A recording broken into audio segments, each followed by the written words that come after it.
శాశ్వతమైన ప్రేమతో మనల్ని ప్రేమిస్తున్నారు యేసు ప్రభువారు. మన కొరకు ఆయన శిలువ మీద ప్రాణం పెట్టారు. ఆయన నమ్మిన వారందరికీ ఉచితంగా రక్షణ ఇస్తున్నారు. ఆ ప్రేమ గల యేసు ప్రభువారు త్వరలో వస్తున్నారు రెండోసారి ఈ లోకానికి. ఆయన నమ్మిన వారందరినీ కూడా పరలోకం తీసుకువెళ్తారు.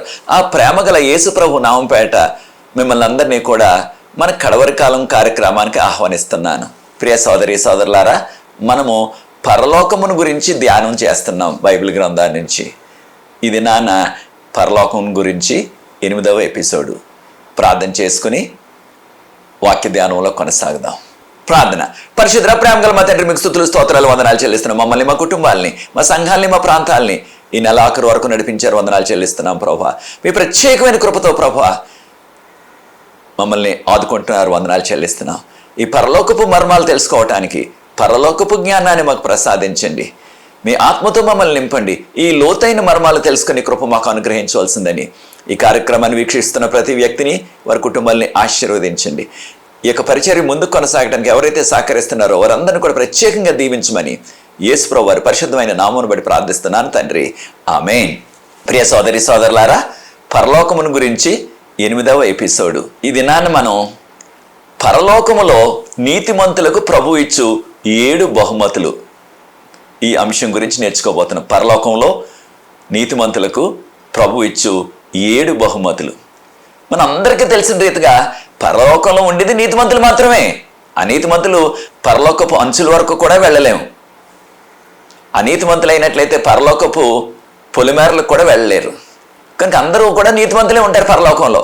వారికి ప్రభు 7 రకాల బహుమతులు ఇస్తారని మనకు ప్రకటన గ్రంథం 2-3 అధ్యాయాల్లో మనం నేర్చుకుంటున్నాం. మనందరికీ తెలిసిన రీతిగా మత్తయి సువార్త 24:13 ప్రభువారు అన్నారు, అంతం వరకు సహించువారు, స్త్రీ అయినా పురుషుడైనా సరే, వారే రక్షించబడతారు. కొన్ని తర్జుమాల్లో వారు ధన్యులని చెప్పబడ్డది. ఇంగ్లీష్లో బ్లెస్సెడ్ అన్నారు. అంటే వారు దీవించబడేవారు. ఖచ్చితంగా మనందరికీ తెలిసిన రీతిగా రక్షణ అనేది గొప్ప బహుమతి. రక్షించబడటం అనేది గొప్ప బహుమతి. కొన్ని సందర్భాల్లో కొన్ని సంఘాల్లో వారు ఊహిస్తున్నారు రక్షించబడటం అంటే బాప్తిసం తీసుకోవటం అని. దానితోనే సరిపెట్టుకోవద్దు. రక్షించబడటం అనగా, రక్షించబడిన జనాంగం అనగా, మనం రెండవ రాకడ తర్వాత పరలోకానికి వెళ్ళటాన్ని రక్షించబడిన జనాంగం అంటున్నాం మనం. వారికి ప్రభు 7 రకాల బహుమతులు ఇస్తానంటున్నారు ఏకంగా. యేసు ప్రభువారు ఈ లోకంలో మనందరికీ కూడా అనేక సందర్భాల్లో గొర్రెల కాపరిగా ఆయన తను తాను పరిచయం చేసుకున్నారు మనకి. 1 పేతురు 5:4 1 పేతురు 5:4 ఆ ప్రధాన కాపరి ప్రత్యక్షమైనప్పుడు, ప్రధాన కాపరి ఎవరు? యేసు ప్రభువారు. ఆయన మన మంచి గొర్రెల కాపరి. ఆయన ప్రత్యక్షమైనప్పుడు అనగా రెండవ రాకడప్పుడు అనమాట. ఏమంటున్నారు ఆయన మనకి మహిమ కిరీటాన్ని ఇస్తానంటున్నారు. ప్రియ సోదరి సోదరులు, ఈ ఆధ్యాత్మిక సత్యాన్ని మనం నేర్చుకోవాలా. అదేమిటంటే, ఈ లోకంలో మనం చేస్తున్న ఏ పనైనా సరే, మనం పడుతున్న కష్టాలు, మనం ప్రభు కొరకు చేస్తున్న ఆ పరిచర్య ప్రజలు గుర్తించకపోవచ్చు, మనపై అధికారులు గుర్తించకపోవచ్చు, మన నాయకులు గుర్తించకపోవచ్చు, కానీ మన ప్రధాన కాపరి యేసు ప్రభువారు మనం చేసే ప్రతి క్రియను కూడా గుర్తిస్తున్నారు.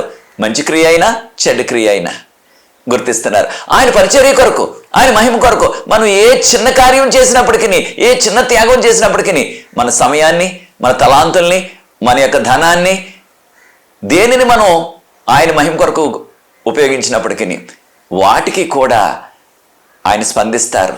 మనకి మహిమ కిరీటాన్ని ఇస్తారు. మహిమ కిరీటం అని దేనికి వివరించారంటే, ఆ కిరీటం ఇక ఎంతకాలం పెట్టుకున్నప్పటికీ, యుగ యుగాలు కూడా, కోట్ల సంవత్సరాలు అది వాడిపోదు. ఈ లోకంలో ఎంత మేలిమైన బంగారంతో చేసినప్పటికీ కొన్ని సంవత్సరాలు వాడిన తర్వాత దాని యొక్క బంగారం మెరిసే రంగు తగ్గిపోతుంది. మరలా దాన్ని శుద్ధీకరించాల. కానీ పరలోకంలో ప్రభు ఇచ్చే ఆ మహిమ కిరీటం కనుకనే దాన్ని మహిమ కిరీటం అన్నారు. ఇంకెప్పుడు కూడా ఆ మహిమ అనగా ఆ వెలుగు యుగ యుగాలు కూడా కిరీటానికి ఉంటుంది అనమాట. ఎంత గొప్ప ధన్యత చూడండి. కనుకనే ప్రభువారు చెప్పారు, ప్రకటన గ్రంథం 22:12 ప్రకటన గ్రంథం 22:12 ఇదిగో నేను త్వరగా వస్తున్నాను, ఎవని వాని క్రియలు చొప్పున వానికి ఇవ్వటానికి నేను సిద్ధపరిచిన జీతం తీసుకుని వస్తున్నాను అన్నారు. అనగా మనం చేసే ప్రతి క్రియ కూడా, ప్రతి చిన్న క్రియ అయినా పెద్ద క్రియ అయినా, అది మంచిదైనా చెడ్డదైనా, దానికి మనకి ప్రతిఫలం ఉంటుంది. మంచి కార్యాలు చేసినట్లయితే మనకి ఆ యొక్క మహిమ కిరీటం, దాన్ని జీవ కిరీటం అంటున్నాం. దానితో పాటు 7 బహుమతులు మనకి పరలోకంలో మనం పొందుతాం. ఒకవేళ దేవునికి ఇష్టం లేని కార్యాలు, దేవునికి విరుద్ధమైన కార్యాలు, దేవునికి అవమానం తెచ్చే కార్యాలు, దేవునికి దుఃఖం తెచ్చే కార్యాలు చేసినట్లయితే మనము దేవుని శిక్ష నుంచి తప్పించుకోలేము, నరక పాత్రలం అయిపోతాం. కనుక ప్రభువారు అంటున్నారు ప్రకటన 22:12 నేను త్వరగా వస్తున్నాను, నేను సిద్ధపరిచిన జీవితం నాతో ఉన్నది, వాని వాని క్రియలు చెప్పిన వారు చేసిన ప్రతి క్రియ కొరకు నేను వారికి జీతం ఇస్తానంటున్నారు. అనగా ఆయన బహుమతి ఇస్తారు. మనందరికీ తెలిసిన రీతిగా 7 సంఘాలు ఉన్నాయి. ప్రకటన గ్రంథం 2వ అధ్యాయం 3వ అధ్యాయాన్ని ప్రార్థన పూర్వకంగా 3 సార్లు చదవండి. ఆ యొక్క 7 సంఘాల్లో కూడా అనేకమైన లోపాలు ఉన్నాయి. మన జీవితాల్లో లోపాలు ఉన్నట్లుగానే మొదటి సంఘం ఎఫెసీ సంఘం. ఆ యొక్క ఎఫెసీ సంఘంలో ఉన్న సమస్య ఏంటంటే వారు దేవుని పట్ల ఉన్న ఆ మొదటి ప్రేమను కోల్పోయారు. ప్రకటన గ్రంథం 2వ అధ్యాయం 4వ వచనంలో వారికి ఎంతో ప్రేమ ఉన్నది. వారు ప్రభువుని తెలుసుకుని బాప్తిసం పొందిన ఆ దినాల్లో. ప్రియ సోదరి సోదరులారా, మనకు కూడా మనం ప్రభువు తెలుసుకున్న రోజున, మనం ప్రభువు తెలుసుకున్న ఆ యొక్క రోజుల్లో, బాప్తిసం తీసుకున్న ఆ రోజుల్లో మనకున్నంత విశ్వాసం, అంత ఆతృత, అంత పట్టుదల ఇప్పుడున్నదా? ఆ విశ్వాసం, ఆ పట్టుదల, ఆ నమ్మకం, ఆ ఆతృత చల్లారిపోయిందా? ఈ యొక్క ఎఫెసీ సంఘానికి కూడా ఉన్న ఆ మొదటి ప్రేమ ప్రభువులో తగ్గిపోయింది. ప్రభు అన్నారు నీవు మారుమనసు పొందాలా, లేకపోయినట్లయితే నీ దగ్గరున్న ఆ యొక్క వెలుగుని నేను తొలగిస్తాను, ఆ దీపాన్ని తొలగించేస్తాను అన్నారు ప్రభువారు. ఎవరైతే ఈ యొక్క మొదటి ప్రేమను కోల్పోయి మరలా ప్రభువులోనికి వచ్చి వెచ్చగా ప్రభువులో ఉండి, అనగా ప్రభువు కొరకు అనేకమైన కార్యాలు ప్రభువు కొరకు ఎవరైతే చేస్తారో వారిని అంటున్నారు ప్రభు జయించిన వారికి ఏమిస్తానన్నారు ప్రభువారు? ఆ పరలోకంలో ఉన్న జీవవృక్ష ఫలాలు తినటానికి ఇస్తానన్నారు. ప్రకటన గ్రంథం 2వ అధ్యాయం 7వ వచనం. ప్రకటన 2:7 జయించు వారికి ఏం జయించాలా? మనము విడిచిపెట్టిన ఆ మొదటి ప్రేమను మరలా పొందాలి. ఎవరి పట్ల? ప్రభువు పట్ల, ఆయన పరిచర్య పట్ల, ఆయన సేవ చేస్తున్న సేవకుల పట్ల మనము ఆ యొక్క ఆప్యాయతను కోల్పోకుండా, మన శక్తి వంచన లేకుండా విశ్వాసంతో మనం ముందుకు కొనసాగినట్లయితే ఏమిస్తారు ప్రభు మనకి? జీవవృక్ష ఫలం. ఎక్కడుంటుంది జీవవృక్ష ఫలం? ఎక్కడున్నది జీవవృక్షం? ప్రకటన గ్రంథం 22వ అధ్యాయం 1-4 వచనాల ప్రకారంగా పరలోకంలో ఆ యొక్క జీవ నది ఒడ్డున ఉన్నది ఈ యొక్క జీవవృక్షం. దానికి ఉన్న ఫలాలు నెలకు ఒక రకమైన పండ్లు ఇస్తుంది, నెలకు ఒక్కొక్క రకమైన ఫలాలు ఇస్తుంది. అవి తినే యోగ్యత మనకి ఇస్తానంటున్నారు ప్రభువారు. ఎంత గొప్ప బహుమతి చూడండి. ఆ జీవవృక్ష ఫలాలు భుజించినట్లయితే నెలకొకటి, ఇక ఎన్ని కోట్ల సంవత్సరాలు జీవించినప్పటికీ వృద్ధాప్యం రాదు, ఎటువంటి లోపం కలగదు. దేవదూతల్లాగే కలకాలం కూడా మనము సంతోషంగా నిత్యము జీవిస్తాం. ఎంత గొప్ప బహుమతి ఇచ్చేస్తున్నారో చూడండి. ఎవరికి? జయించిన వారికి. పాపాన్ని, శోధనను, సాతాన్ని, పాపాన్ని జయించిన వారికి దేవుడు ఇచ్చే బహుమతి అన్నమాట. 2వ బహుమతి, 2వ సంఘం స్మరణ సంఘంలో ఏ లోపం లేకుండా జీవించిన సంఘం అది. ఎన్నో శ్రమలు పడ్డ సంఘం అది. కనుకనే స్మరణ సంఘంలో ప్రభు ఏ లోపాన్ని కూడా ఎత్తి చూపించలేదు. వారు ఎంతో నమ్మకంగా జీవించారు, అనేక శ్రమలు పడ్డారు ప్రభు కొరకు. కనుకనే ప్రభు ఏమన్నారు? అంతం వరకు కూడా విశ్వాసంగా ఉండు, నీ మరణం వరకు కూడా నమ్మకంగా జీవించు, నీకు జీవ కిరీటాన్ని ఇస్తానన్నారు. ఎంత గొప్ప ధన్యతో చూడండి. 2వ బహుమతి జీవ కిరీటం. ఎవరు పెట్టుకుంటారు కిరీటం ఈ లోకంలో? రాజులు పెట్టుకుంటారు. రాజుగారి కుమారులు, రాజుగారి కుమార్తెలు పెట్టుకుంటారు, యువరాజులుగా, యువరాణులుగా. యేసుప్రభు రాజులకు రాజు, ప్రభువులకు ప్రభువు కనుక ఆయన కుమారులుగా, ఆయన కుమార్తెలుగా మనకు పరలోకంలో ఆయన కిరీటాలు, ఆయన మనకు పరలోకంలో జీవ కిరీటాన్ని ఇస్తానంటున్నారు. ప్రకటన గ్రంథం 2వ అధ్యాయం 10వ వచనంలో. మనం చేయవలసింది ఏంటి? మరణం వచ్చే వరకు లేదా రెండవ రాకడ వచ్చే వరకు కూడా మనము విశ్వాసంగా నమ్మకంగా జీవించాలి. ఎన్ని శోధనలు వచ్చినా, ఎన్ని శ్రమలు సాతాను తెచ్చినా వాటిని జయిస్తూ ప్రభు శక్తితో ఆయనకు యోగ్యమైన కుమారులుగా కుమార్తెలుగా నిలబడితే ఈ రెండవ బహుమతి జీవ కిరీటం మనకి సొంతం అవుతుంది. అది యుగ యుగాలు ఉండేది. ప్రభు ఇచ్చే ఈ యొక్క బహుమతులన్నీ కూడా యుగ యుగాలు కూడా ఉండేవి. మూడవ సంఘము పర్గమ సంఘము. మూడవ సంఘం పర్గమ సంఘము. దీన్ని పర్గమస్ అని కూడా అంటారు. వారితో ప్రభు అంటున్నారు, ఆ యొక్క సంఘంలో ఉన్న సమస్య ఏంటంటే వారు లోకంతో రాజీ పడిపోయారు. అనేకమైన లోక భాగ్యభోగాలు వారికి మెండుగా ఉన్నాయి. ఆ యొక్క నగరంలో ఎంతో ధనికులు వారు, అనేకమైన ఆకర్షణలు ఉన్నాయి ఈ యొక్క నగరంలో. అయినప్పటికీ మీరు రాజీ పడకుండా, వారికి కూడా శ్రమలు వచ్చాయి, ఆ శ్రమల్లో కూడా నమ్మకంగా ఉన్నట్లయితే ప్రభు వారు అంటున్నారు, నీకు ఆ యొక్క మన్నానిస్తాను. ఆ మరుగైన మన్నా ఏమిటి? ప్రభువారు మోషే గారికి చెప్పారు, కొంత మన్నాని తీసి ఒక చిన్న పాత్రలో, బంగారు పాత్రలో వేసి ఆ యొక్క 10 ఆజ్ఞల పెట్టెలో పెట్టమన్నారు. అది కలకాలం కూడా ఒక జ్ఞాపకంగా ఉండటానికి, రిమెంబరెన్స్ అంటున్నాం మనం. కనుక ప్రభువారు అంటున్నారు, నీకు మన్నానిస్తాను. ప్రకటన గ్రంథం 2:17 ప్రకటన గ్రంథం 2:17 జయించు వారికి ఏం జయించాలా? వారికి వచ్చిన శ్రమలను జయించాలా? దీన్ని జయించాలా? మన చుట్టూ కూడా అనేకమైన లోక సంబంధమైన యొక్క ధనము, ఆకర్షణలు, పెద్ద పెద్ద పదవులు, ఇవన్నీ కూడా అడ్డుబండల్లాగా పరలోకానికి వెళ్లకుండా మనకి ఇవన్నీ కూడా మనకెంతో శోధన తెస్తున్నప్పటికీ మనం ముందుకు వెళ్లకుండా, పరలోకం చేరకుండా మనకి ఇవన్నీ కూడా ఒక అడ్డుబండలుగా ఉన్నప్పటికీ వాటిని జయించినట్లయితే, మనం దేనితో కూడా రాజీ పడకుండా ఉన్నట్లయితే, ఈ లోకంతో, ఈ ధనంతో, భాగ్యభోగాలతో, అప్పుడు ప్రభువారు అంటున్నారు, నీకు నేను ఆ యొక్క మన్నానిస్తాను, దాంతోపాటు తెల్లని రాయినిస్తాను, దాని మీద నేను రాసిన క్రొత్త పేరు ఇస్తాను నీకు. ఎంత గొప్ప ధన్యత చూడండి. తెల్లని రాయి అంటే ఆ రోజుల్లో ఎవరికైనా సరే కోర్టులో కేసు ఉన్నట్లయితే ఆ జడ్జి గారు తెల్లని రాయి పట్టుకొస్తుంటే నీ కేసు అంతా కూడా కొట్టివేయబడ్డాది అనే యొక్క సంకేతం అనమాట. మనం కూడా పాపులము, ఈ లోకంలో పుణ్యాత్ములు ఎవరు లేరు, అందరము కూడా సమంగా పాపం చేసి ఆయన అనుగ్రహించి మహిమను పొందలేకపోతున్నామని రోమిలకు రాసిన పత్రిక 3:23 చదువుతున్నాం మనం. అయితే పాపులమైన మనందరికీ కూడా దేవుడిస్తున్న భరోసా చూడండి. మన యొక్క పాపాలు, మన మీద ఉన్న ఆ పాపాలు కేసులన్నీ కూడా, పాపంలో నెట్టివేసింది ఎవరు? సాతాను. మన మీద మరలా ఆ యొక్క నేరారోపణ చేస్తున్నది ఎవరు? సాతానే. కనుక మనకున్న కేసులన్నీ కూడా, మన మీద ఉన్న ఆ యొక్క పాపాల నేరారోపణ అంతా కూడా కొట్టివేయబడ్డది. ఆయన మనల్ని క్షమించారు, ఆయన రక్తంలో కడిగి మనల్ని తెల్లగా చేశారు. కనుకనే తెల్లని రాయిని ఇస్తున్నారు సాదృశ్యంగా. క్రొత్త పేరు అనగా పరలోకం వెళ్ళిన తర్వాత మనందరికీ కూడా ఇప్పుడున్న పేర్లు ఉండవు, క్రొత్త పేరు ఉంటుంది. కానీ ఉదాహరణకు అబ్రహాం అని పిలిచారనుకోండి, అబ్రహాంలు ఎంతమంది ఉంటారు?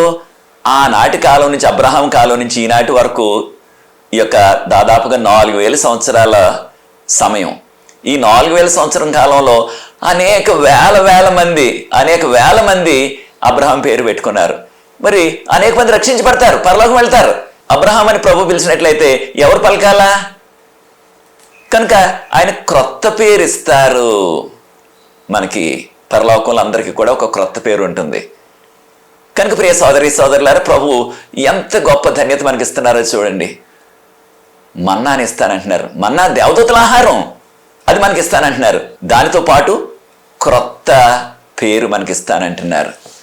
కనుక ఇది మనకు ప్రభు ఇచ్చే 3వ బహుమతి. 4వదిగా ప్రభు అంటున్నారు తూతైర సంఘం. 4వ సంఘం పేరు తూతైర సంఘం. ఆ తూతైర సంఘంలో కూడా ఎంతో ఆధ్యాత్మికంగా వారు దిగజారిపోయారు, లోకస్తుల్లో కలిసిపోయారు.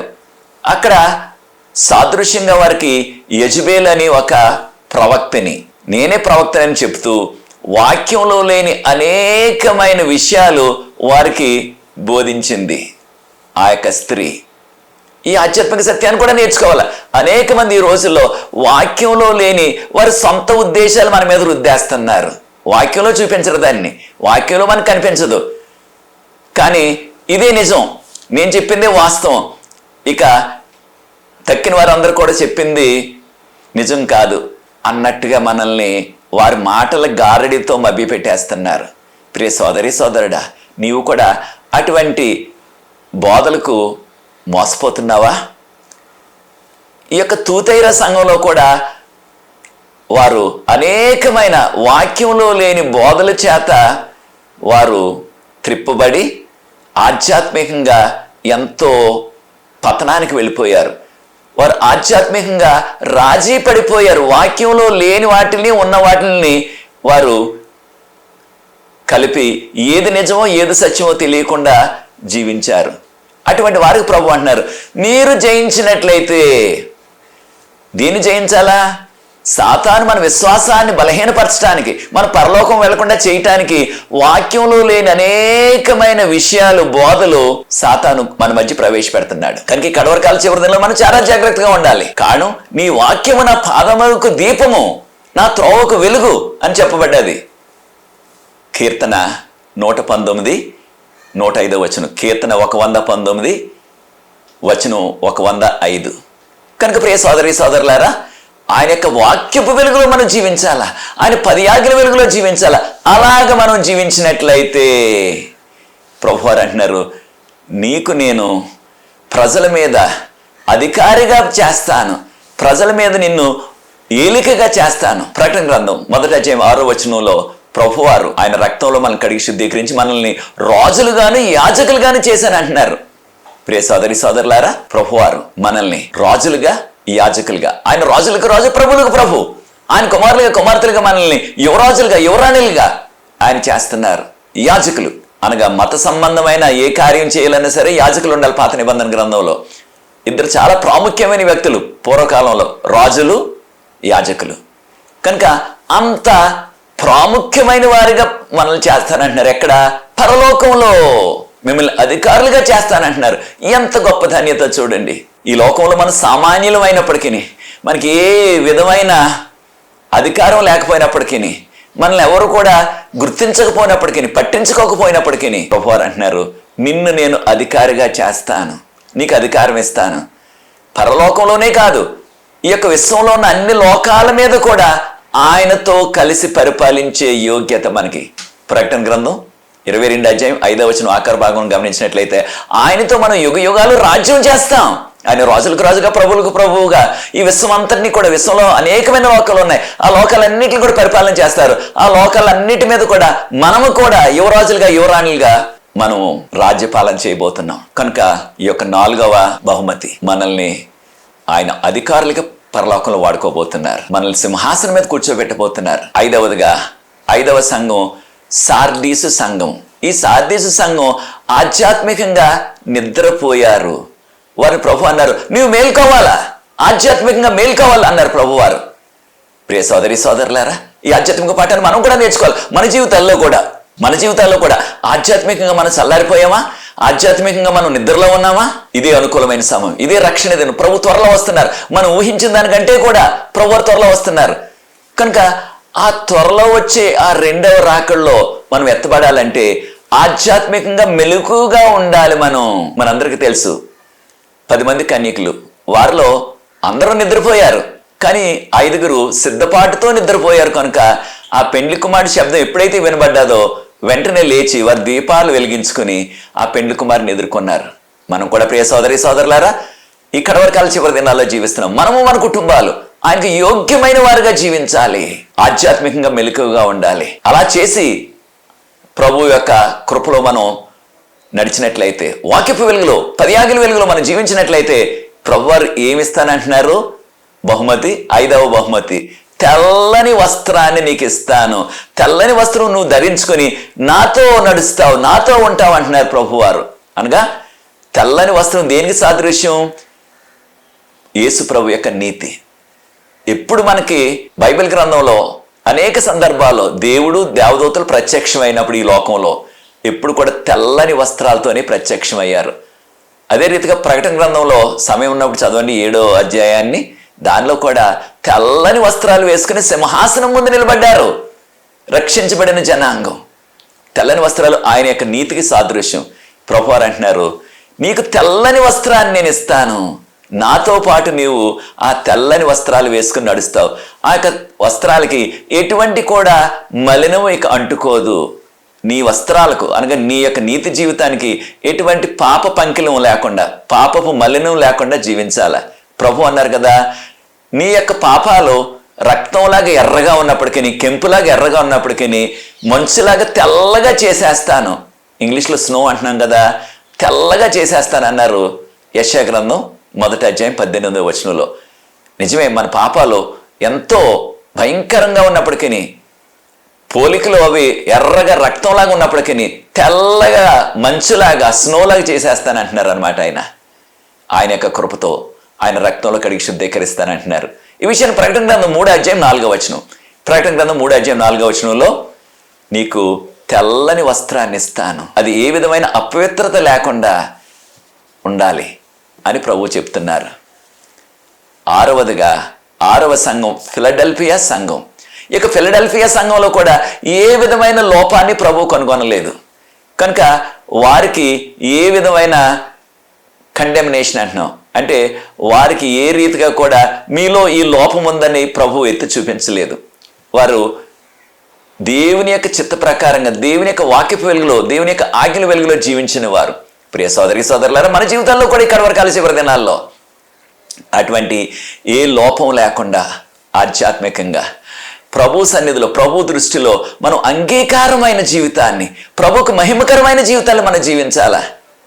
ప్రకటన గ్రంథం 14వ అధ్యాయం 5వ వచనంలో వారి నోట్లో ఏ విధమైన అబద్ధం లేదు, వారు దేవుని యొక్క దృష్టికి ఏ విధమైన లోపం లేకుండా జీవించారని చెప్పబడ్డది. 1,44,000 మంది ప్రత్యేకించిన జనాంగం. ప్రియ సోదరి సోదరుడా, మనం కూడా దేవుని సన్నిధిలో, దేవుని దృష్టిలో ఆయనకి అంగీకారమైన జీవితం, దేవునికి యోగ్యమైన జీవితం, దేవునికి మహిమ తెచ్చే జీవితాలు మనకి కావాలి. మన మాటలు, మన పాటలు, మన వస్త్రధారణ, మన అనుదిన జీవితం, మన కుటుంబ జీవితం, మన యొక్క ఉద్యోగాలు, మనం చేసే ఏ పని అయినా సరే ప్రతి దానిలో కూడా ప్రభువుకు యోగ్యమైన వారిగా మనం జీవించాలి. ప్రియ సోదరి సోదరుడా, నీ జీవితం, నీ కుటుంబం, నీ పని, నీ చదువులు యవనస్తులైనట్లయితే ప్రభువుకు యోగ్యమైనవిగా, ప్రభువుకు మహిమకరంగా ఉన్నవా? ప్రభు మన యొక్క జీవితాన్ని ఒక్కసారి పరిశీలించినప్పుడు మనము ఆయనకు మహిమకరమైన జీవితాలు జీవిస్తున్నామా, లేకపోయినట్లయితే ఆయనకు దుఃఖం తెచ్చే జీవితాలు జీవిస్తున్నామా? ఆయనకు యోగ్యకరమైన వారుగా ఉంటున్నామా, లేకపోయినట్లయితే ఆయన నామాన్ని కించపరిచేవారుగా ఉంటున్నామా, ఆయన నామాన్ని మహింపరిచేవారుగా ఉంటున్నామా? ఈ విషయాన్ని మనం గుర్తించాలా. ప్రభు అంటున్నారు, ఎవరైతే చివరి వరకు నమ్మకంగా ఉంటారో వారికి నా ఆలయంలో ఒక స్తంభంగా చేసేస్తానన్నారు ప్రభువారు. ఒక స్తంభంగా. ప్రకటన గ్రంథం 3వ అధ్యాయం 12వ వచనం. ఇది 6వ బహుమతి. ఆయన మందిరంలో ఒక స్తంభంగా చేస్తానంటున్నారు. మందిరంలో స్తంభం ఏంటి? మందిరంలో ఉన్న ఏ స్తంభం అయినా సరే అది కలకాలం మందిరంలోనే ఉంటుంది, బయట ఉండదు, ఇక లోనే ఉంటుంది. అనగా ఎవరైతే విశ్వాసంతో ఆయనకి యోగ్యమైన జీవితాలు జీవిస్తారో వారు 2వ రాకడ దినం వరకు, లేకపోతే వారికి లోకంలో మరణం వచ్చే వరకు అటువంటి యోగ్యమైన జీవితాలు జీవించినట్లయితే వారికి ప్రభు అంటున్నారు, మిమ్మల్ని నా ఆలయంలోనే ఉండటానికి 24 గంటలు కూడా ఆలయంలో నుండి పరిచర్య చేయటం ఎంత ధన్యతో చూడండి. మనందరికీ తెలిసిన రీతిగా కీర్తనకారుడు అన్నారు, నీ మందిరంలో ఒక దినం గడుపుట 1000 దినాల కంటే శ్రేష్టమని. పరలోకంలో ప్రతి దినం కూడా, ప్రతి క్షణం కూడా ఆ మందిరంలో ఆయన యొక్క పరిచర్య చేసే యోగ్యత ఇవ్వబోతున్నారు. ఎవరికి? నమ్మకంగా ఈ లోకంలో జీవించిన వారికి, వాక్యపు వెలుగులో, ఆజ్ఞల వెలుగులో జీవించిన వారికి. కనుక ప్రియ సోదరి సోదరుడా, ఈ 6వ బహుమతి ఎంత గొప్పదో చూడండి. ఆయన సన్నిధిలోనే కలకాలం కూడా ఉండే యోగ్యత. ఇక ఎన్ని సంవత్సరాలు జీవించినప్పటికీ కలకాలం అలాగే ఉంటాం మనం. ఎంత గొప్ప ధన్యత చూడండి.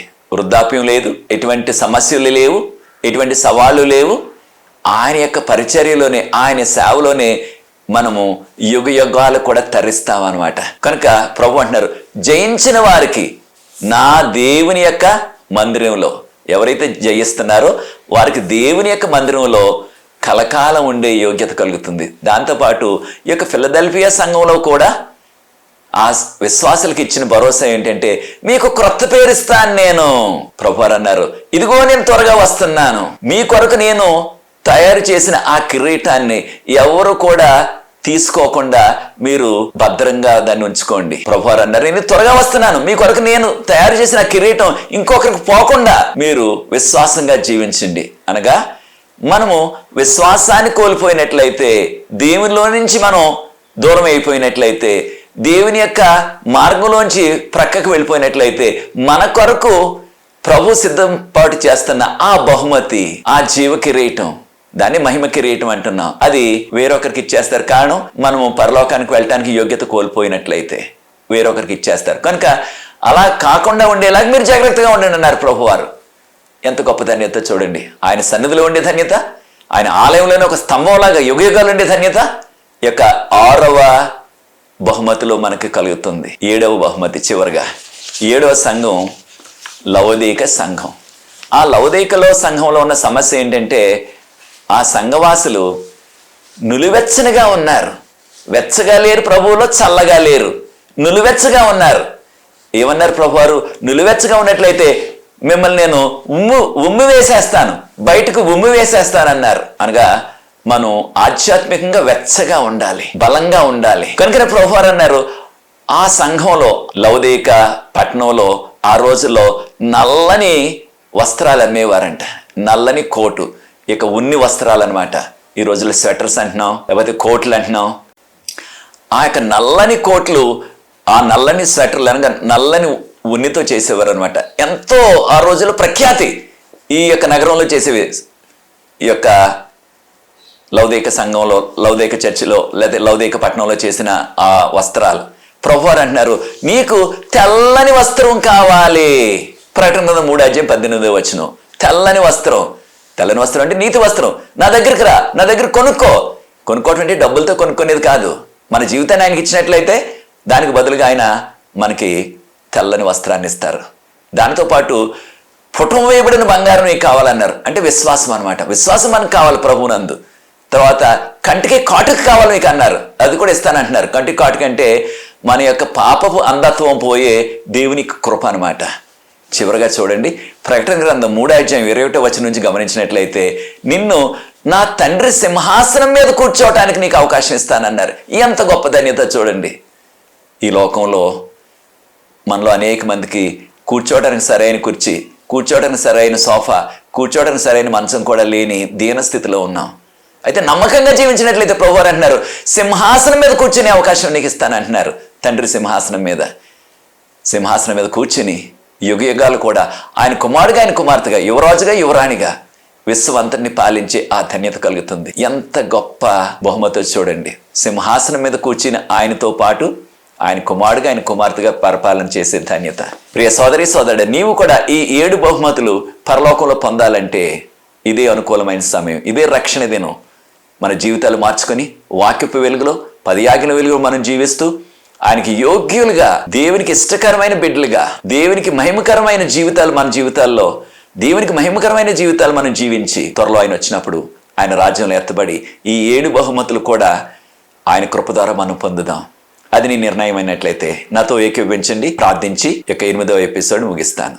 పరిశుద్ధ ప్రేమగల మా తండ్రి, మీకు స్తుతులు, స్తోత్రాలు, వందనాలు చెల్లిస్తాం. మేము అయోగ్యమైనప్పటికీ మీ కృపను బట్టి, మీ శిలువ త్యాగాన్ని బట్టి మాకు ఎంత గొప్ప ధన్యత కలగబోతుంది ప్రభా. మీరు త్వరలో వస్తున్నారు. మీ రాజ్యంలో మేము చేరి యుగాలు మీతో ఉండి మా కొరకు మీరు సిద్ధపాటు చేస్తున్న ఆ 7 బహుమతులు కూడా పొంది మీతో కలకాలం ఆనందించే కృప ఈ వాక్యాన్ని వీక్షిస్తున్న ప్రతి వారికి, వారి కుటుంబాలకు అనుగ్రహించవలసిందని, మీ దీవులతో మమ్మల్ని నింపమని, ఈ పరిచర్య ముందు కొనసాగడానికి ఎవరైతే సహకరిస్తున్న వారందరూ కూడా ప్రత్యేకంగా వారిని, వారి కుటుంబాలను ఆశీర్వదించమని యేసు ప్రభువు వారి పరిశుద్ధమైన నామమును బట్టి ప్రార్థిస్తున్నాను తండ్రి, ఆమేన్. ప్రియ సోదరి సోదరులారా, ప్రభు మిమ్మల్ని ప్రేరేపించినట్లయితే ఈ పరిచర్య ముందు కొనసాగటానికి మీరు కూడా సహకరించండి. ఈ యొక్క పరిచర్యలో మీరు కూడా పాలుభాగస్తులు అవ్వండి. తెర మీద వచ్చిన నంబర్కి నన్ను సంప్రదించండి. మీకు ఎటువంటి ప్రార్థన అవసరతలు ఉన్నప్పటికీ నన్ను సంప్రదించండి. తెర మీద వచ్చిన నంబర్కు మనకు ప్రార్థనా బృందం ఉన్నది. ప్రతి రాత్రి కూడా విజ్ఞాపన ప్రార్థన చేస్తున్నాం. అనేకమైన జవాబులు ప్రవహిస్తున్నారు. ఈ అవకాశాన్ని మీరు కూడా సద్వినియోగం చేసుకోండి. God bless you. అనేకమైన విషయాలు ఉన్నాయి కనుక 9వ ఎపిసోడ్లో మరికొన్ని విషయాలు పరలోకం గురించి నేర్చుకోబోతున్నాం. God bless you.